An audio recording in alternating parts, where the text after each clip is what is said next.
మారుతున్న తరుణంలో మనిషి ఆలోచన మారింది. కావున ఈ సమయంలో మనం ఆధ్యాత్మిక చింతనతో మోక్షం కొరకు భగవంతుని తెలుసుకోవాలంటే ఒక మంచి మార్గం ఈ భగవద్గీత. ఇది కుటుంబ విలువలతో పాటు సమాజంలో ఎలా బ్రతకాలో కూడా నేర్పుతుంది. రామాయణం ద్వారా కుటుంబ సంబంధాలు తెలుసుకోవచ్చు.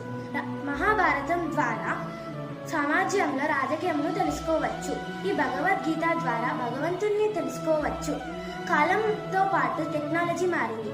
ఆ క్రమంలో మనం సెన్సార్ డిజిటల్ భగవద్గీత ఇప్పుడు పరిచయం చేసుకుందాం. వీళ్ళు నా మిత్రులు. వీళ్ళు మీకు భగవద్గీతలో ఉన్న కొన్ని శ్లోకాలు మీకు వివరణ ఇస్తారు.